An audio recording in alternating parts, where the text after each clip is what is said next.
छोटा बच्चा हो या बड़ा इंसान हो, बेवजह मोबाइल का यूज़ करता है, रील्स देखता है या बेवजह अन्य चीज़ों को मोबाइल में देखता है, लगातार उस चीज़ को देखने से कहीं न कहीं उनकी आँखों पर धुंधलापन बहुत सारी चीज़ों से उनके सामने आती हैं परेशानियाँ। और इसमें जो कंप्यूटर विज़न सिंड्रोम है, इसकी चपेट में बहुत सारे लोग आ भी जाते हैं। अक्सर देखा भी जाता है, कुछ माता-पिता छोटे बच्चे को फ़ोन दे देते हैं कि बच्चा रो रहा है, इसको फ़ोन दे दिया जाएगा तो ये चुप हो जाएगा। लेकिन उनको ये नहीं पता कि इसकी कितना बड़ा नुकसान हो सकता है, कि हमारा बच्चा अंधा भी हो सकता है, उसकी रोशनी भी जा सकती है। जो आई स्पेशलिस्ट हैं मुज़फ़्फ़रनगर में डॉक्टर मोहित गुप्ता जी, इसमें कंप्यूटर विज़न सिंड्रोम के बारे में हम इनसे विस्तार से जानकारी करेंगे और बताएँगे कि अगर किसी के लिए ज़रूरतमंद है मोबाइल, कंप्यूटर देखना या टीवी देखना, तो वह कैसे यूज़ कर सकता है जिससे कि उसकी आँखों पे फ़र्क ना पड़े।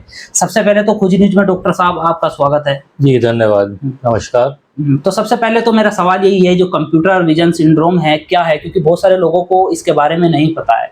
देखिए, आजकल डिजिटल का ज़माना है, भारत देश डिजिटलाइज़ होता जा रहा है, तो कंप्यूटर विज़न सिंड्रोम एक बेसिकली आँखों में पैदा होने वाली ग्रुप ऑफ डिसीज़ेज़ है, जिसमें बहुत सारे तरह की चीज़ें आती हैं।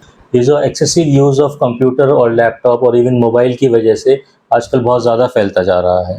जैसे आप देख रहे हैं, डिजिटलाइज़ इंडिया है, बहुत ज़्यादा कंप्यूटर का यूज़ आजकल यंग पेशेंट्स में और इवन बच्चे भी मोबाइल पे स्कूल का काम करते हैं, तो बहुत ज़्यादा इसका आजकल बढ़ता जा रहा है ये। तो जो सीवीएस है, कंप्यूटर विज़न सिंड्रोम, कैसे होता है? कंप्यूटर विज़न सिंड्रोम बेसिकली क्या होता है कि जैसे हम अगर पेपर पे कोई लकीर खींच रहे हैं, कोई चीज़ लिख रहे हैं, तो वो सीधी-सीधी पेंसिल की एक इमेज हमारी आँख पर बनेगी।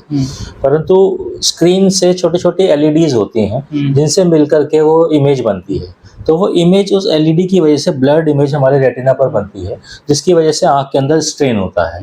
और स्ट्रेन होने की वजह से अलग-अलग सिम्पटम्स इसके अंदर देखने को मिलते हैं, है ना? जैसे कि ब्लरिंग ऑफ विजन, के धुंधलापन दिखने लग जाता है, आँख लाल हो जाती है, ड्राई हो जाती हैं, पानी चलने लगता है आँखों से।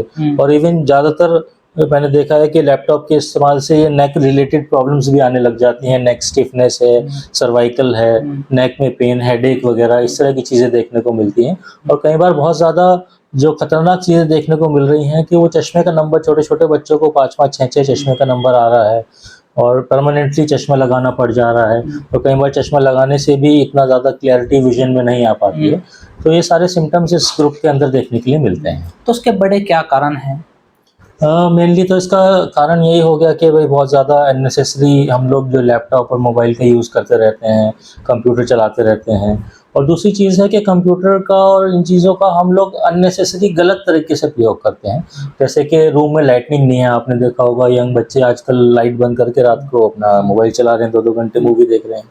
तो रूम में लाइट ना होना, डिस्टेंस स्क्रीन के बच्चे, छोटे बच्चे बिल्कुल ऐसे अंदर घुस के उसका देख रहे होते हैं, ग्लेयर स्क्रीन के ऊपर बहुत ज़्यादा हो, सिटिंग पोस्चर प्रॉपर ना हो, लेट के मोबाइल इस तरह से करके देखना, और एंगल ऑफ हेड आपका प्रॉपर नहीं है, आपने लैपटॉप कंप्यूटर नीचे रखा हुआ है, इस तरह से करके देख रहे हैं।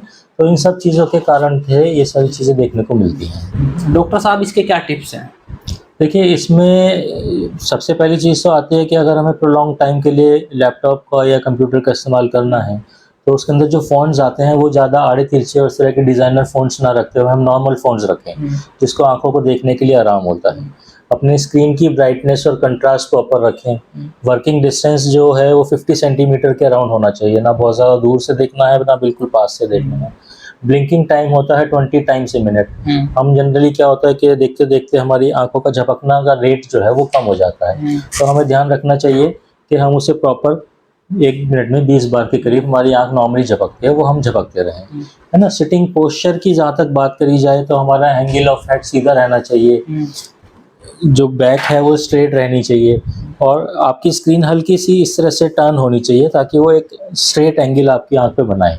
ऐसा ना हो कि आप ऐसे करके देख रहे हैं या ऐसे करके देख रहे हैं, तो उससे नेक स्टिफनेस वगैरह बहुत ज़्यादा आती है। और इसके अलावा एक 20-20-20 रूल होता है, जो कहता है कि हर 20 मिनट के बाद 20 सेकंड के लिए 20 फीट दूर देखना है। तो उससे क्या होता है कि जैसे हमारी आँखें बिल्कुल अकड़ जाती हैं स्क्रीन देखते-देखते, तो जब हम रिलैक्स हो जाते हैं, थोड़ा दूर देखते हैं, तो आँखें रिलैक्स हो जाती हैं। तो 20 सेकंड्स के लिए 20 मिनट्स के लिए थोड़ा-सा दूर देखना होता है। आँखें ड्राई हो जाती हैं, तो इसकी क्या वजह है? क्योंकि आँखें उसके अंदर एक तो स्क्रीन की रेज़ हमारी आँखों के ऊपर बहुत ज़्यादा पड़ती है, उसकी वजह से ड्राइनेस आ जाती है। दूसरे, आँखों का ब्लिंक रेट कम हो जाता है। आप देखते हैं कि जैसे हम नॉर्मली हमारी आंखें ब्लिंक करती रहती हैं, वो ब्लिंकिंग रेट उससे कम हो जाता है, तो उसकी वजह से ड्राइनेस के बहुत ज़्यादा इसके अंदर आते हैं। और मोर ओवर जो लोग ऑफिस में इन चीज़ों का प्रयोग करते हैं, वहाँ एसी बहुत चलता है, फैन चलता है, तो उसकी वजह से आँख और जल्दी सूखती है। अच्छा, जो एसी चलाते हैं उसकी वजह से जो ड्राइनेस है वो हो जाती है, तो इसको ड्राइनेस को कैसे दूर किया जा सकता है? देखिए, इसमें एक एंटी ग्लेयर ग्लासेस आते हैं आजकल मार्केट में, ब्लू फिल्टर वगैरह के ग्लासेस अवेलेबल हैं, जिनको हम नियमित रूप से यूज़ कर सकते हैं। अगर हमारा चश्मे का नंबर है तो हम नंबर वाला ग्लास बनवा सकते हैं, और अगर नंबर नहीं है तो 0 नंबर का भी हम एक स्पेक्स बनवा सकते हैं। दूसरी चीज़ है ल्यूब्रिकेटिंग्स, इसको बोलते हैं, आर्टिफिशियल टीयर ड्रॉप आती है। तो इसमें क्या होता है कि नॉर्मली जो हमारे आँसू हैं वो ही आर्टिफिशियली बनाए जाते हैं, और वो आर्टिफिशियल टीयर ड्रॉप्स हम बिना किसी साइड इफ़ेक्ट के रोज़ अपने दिन में अपने बैग में रख सकते हैं। बीच-बीच में जब भी हमें ड्राइनेस लगे तो उसको यूज़ कर सकते हैं। रेगुलर चेकअप कराते रहें, हर 3 महीने, 6 महीने में जैसे भी आपके सिम्पटम्स हैं, आप किसी आई स्पेशलिस्ट को विज़िट करते रहें और देखते रहें कोई ख़ास बात उसमें हो रही है तो वो आपका कंसल्टेंट आपको बता देगा, और जो टिप्स हमने बताए हैं वो सारे फॉलो किए जाएँ। सुझाव क्या देना चाहेंगे आप इसमें? बस सुझाव मेन तो यही है कि आप कंप्यूटर का, मोबाइल का एक्सेसिव यूज़, जो अननेसेसरी यूज़ है वो बंद करें। क्योंकि आजकल आप देख रहे हैं कि मोबाइल पे होमवर्क भी सारा बच्चों का मोबाइल से ही आ रहा है, तो कोशिश करें कि प्रिंट आउट निकाल के उसको करें, और अननेसेसरी जो रील्स देखना और वीडियोज़ देखना, इन सब चीज़ों से बचने की कोशिश करें। अक्सर देखा जाता है कि जो छोटे-छोटे बच्चे होते हैं 3, 5, 7 साल के, इनके हाथों में मोबाइल रहता है कि 1-1 घंटे लगातार देखते हैं, तो क्या बड़े नुकसान देखने को बहुत मिलता है ज़्यादा डॉक्टर नुकसान साहब? है इसका, और इन्हीं नुकसानों को, क्योंकि मैं रोज़ की ओपीडी में देख रहा हूँ 3-4 बच्चे इस तरह से आते रहते हैं, और सिलेंडर नंबर, तिरछा नंबर जो होता है वो इसमें बहुत ज़्यादा डेवलप हो जाता है। 3-3 नंबर आ रहा है, छोटे-छोटे बच्चों को 5-5 नंबर आ रहा है, और लगाने के बाद भी वो पूरा नहीं पढ़ पाते हैं, विज़न लगाने के बाद भी क्लियर नहीं हो पा रहा है, तो इसका मतलब इतना ज़्यादा साइड इफ़ेक्ट इन चीज़ों का है इसके ऊपर। तो सभी पेरेंट्स को बहुत ज़्यादा इस चीज़ का ध्यान रखना चाहिए, इसको सीरियसली लेना चाहिए। बच्चे को मैक्सिमम ज़्यादा से ज़्यादा कितने समय तक एक मोबाइल देना चाहिए कि वो लगातार उसको देखता रहे? देखिए, ज़हर तो ज़हर ही है, थोड़ा दें, ज़्यादा दें, गलत तो गलत ही है ना? पर जैसे कि मैंने कहा कि आजकल डिजिटाइज़ेशन का ज़माना है, सारी चीज़ें ही मोबाइल, लैपटॉप से हो रही हैं, तो उसके बिना तो हम कर नहीं सकते हैं। तो जितना मिनिमम हो सके उतना हम दे दें इसको। अगर जो कंप्यूटर विज़न सिंड्रोम के चपेट में कोई आ जाता है, तो वो कैसे आपसे संपर्क करे? ये हमारा हॉस्पिटल है रमा देवी आई हॉस्पिटल, और हमारी वेबसाइट पे भी जा सकते हैं, ramadevieyhospital.com में कंप्यूटर विजन सिंड्रोम की सारी डिटेल्स जो मैंने बताई वो सब उस पे अवेलेबल है। अदरवाइज़ हमारा हॉस्पिटल है रमा देवी आई हॉस्पिटल, रजवाड़ा रोड, बालाजी धाम पर।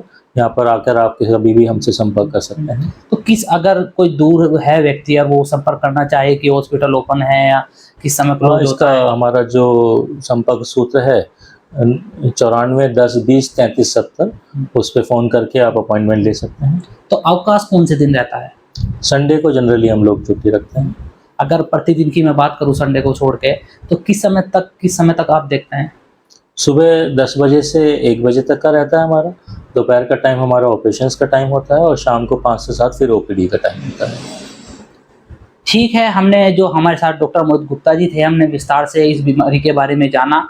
कंप्यूटर विज़न सिंड्रोम जो आजकल बहुत सारे जो छोटे बच्चे भी हैं और जो बड़े लोग भी हैं उसकी चपेट में लगातार आ रहे हैं। डॉक्टर साहब ने सुझाव भी दिए हैं, इसके इलाज भी बताया है, किस तरह से इसका इलाज किया जा सकता है। देखते रहिए खोजी न्यूज़ और मेरे साथ जुड़े रहिए, मैं आपके साथ हूँ फिरोज।